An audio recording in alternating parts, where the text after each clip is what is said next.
और विद्यार्थी मित्रों, आज हम जो गिरधर नागर ये कविता देखे थे जिसमें संत मीराबाई ने अपना जो कृष्ण के प्रति जो प्रेम है उसको किस प्रकार से उन्होंने अपना पूरा जीवन कृष्ण के भक्ति में क्या कर दिया था, समर्पित कर दिया था। उन्होंने उसके लिए अपना घर त्याग सब कुछ छोड़ दिया था।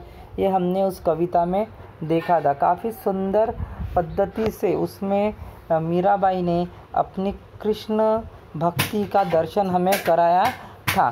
तो आज हम उस कविता के आधार पे जो स्वाध्याय हमें दिया है उस पर हम चर्चा करते हैं।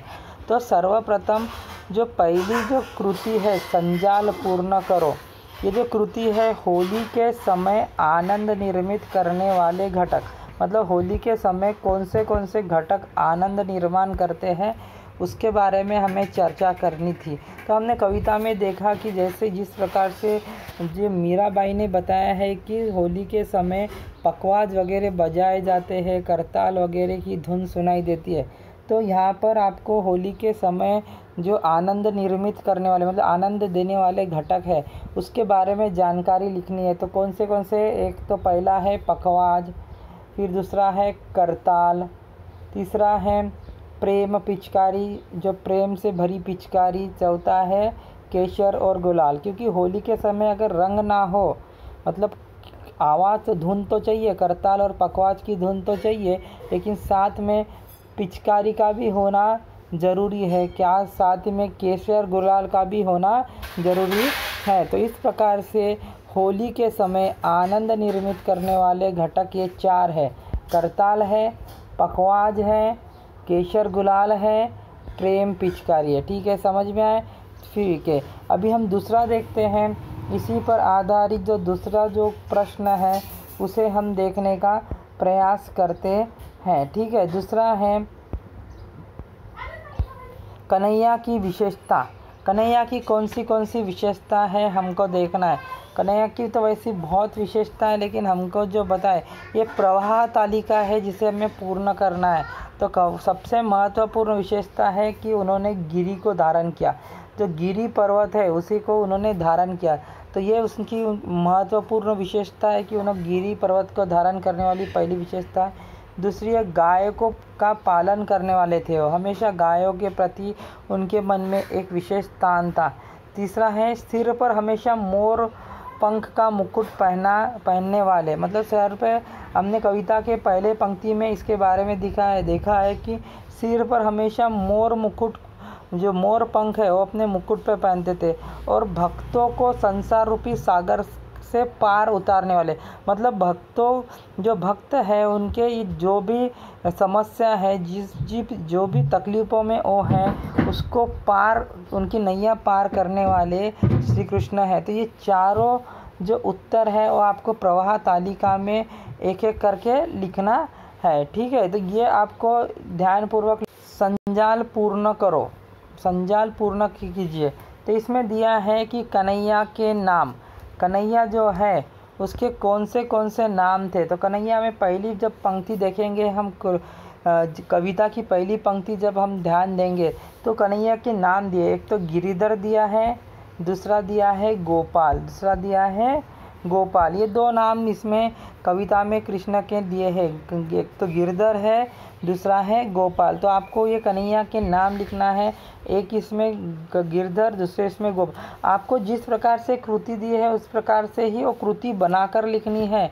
आप जब होमवर्क करते हैं, स्वाध्याय लिखते हैं तो कृति बनाकर ही लिखिए, और कृति हमेशा पेन से ही लिखना है। मतलब ये जो आप डायग्राम बनाएंगे इसको पेन का ही आधार आपको लेना है, पेंसिल से बनाना नहीं है। अगर पेंसिल से बनाएंगे तो एग्ज़ाम में उसे रॉन्ग दिया जाएगा, गलत माना जाएगा।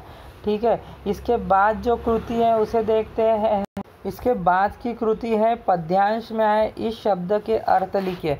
ये प्रश्न तीसरी कृति है, पद्यांश में आए जो शब्द है उसके अर्थ लिखिए। तो हमने अर्थों की चर्चा कविता में की है, तो उसके आधार पर आप इसके अर्थ समझकर लिख सकते हैं। तो दासी यानी चेरी, दासी यानी क्या हो गए, चेरी, चेरी, दासी यानी चेरी। साजन यानी पति, साजन यानी क्या है, यहाँ पर पति माना गया। बार बार मतलब बैर बैर, बार बार यानी क्या बताया गया, बेर बेर। कविता में आकाश यानी अंबर, आकाश यानी अंबर, संतोष यानी संतोष, संतोष यानी संतोष। तो ये कविता में ही दिए हैं, आपकी कविता के पद्यांश में ही आपको इसके अर्थ मिल जाएंगे, तो उसकी सहायता से आपको यह लिखना है। ठीक है, इसके बाद की कृति है, तो ये कृति है कोष्टक में दिए गए भाषा बिंदु पर आधारित ये कृति है। भाषा बिंदु जो है मतलब ग्रामर पर आधारित कृति है।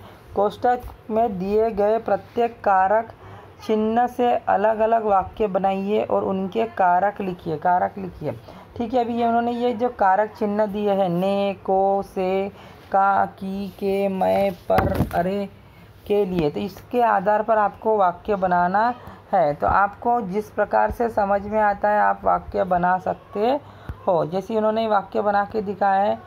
ठीक है, ने से बनाए सप्तऋषि ने खाना खाया। आप और से बना सकते हैं कि राज ने आज मुझे मारा, राज ने आज मुझे मारा। इस प्रकार से आपको वाक्य बनाना है और जो दिए शब्द है उसको अंडरलाइन करना है। को, जैसे महारुद्र ने आराध्या को खाना खिलाया, महारुद्र ने आराध्या को खाना खिलाया। या मुझे आज मेरे दोस्त को किताब देनी है, मुझे आज मेरे दोस्त को किताब देनी है। तो इस प्रकार से आपको ये शब्दों के कारक चिन्हों के शब्द जो दिए इसके आधार पर वाक्य बनाना है। तो ये सभी कृति मैं आपको बताऊंगा नहीं से, जैसे राज साइकिल से ऑफिस जाता है, तो वैसे मैं रोज़ साइकिल से स्कूल जाता हूँ, या मैं रोज़ साइकिल से स्कूल जाता हूँ। इसी प्रकार से आपको वाक्य तैयार करना है, आपके मन के वाक्य आपको तैयार करना है। तो ये कृति हम पूरी नहीं देखेंगे, ये कृति आपको बनानी है, तो आप इस कृति को बनाने का प्रयास कीजिए। ठीक है, तो ये कृति आप छुड़ाइए और इस पर दिया हुआ बाकी का स्वाध्याय भी मतलब पूर्ण करने की कोशिश। एक इसमें अपठित पद्यांश दिया है, उसे आप पढ़िए और पद्यांश के आधार पर उसके जो प्रश्न के उत्तर है उसे छुड़ाने का प्रयास कीजिए। धन्यवाद।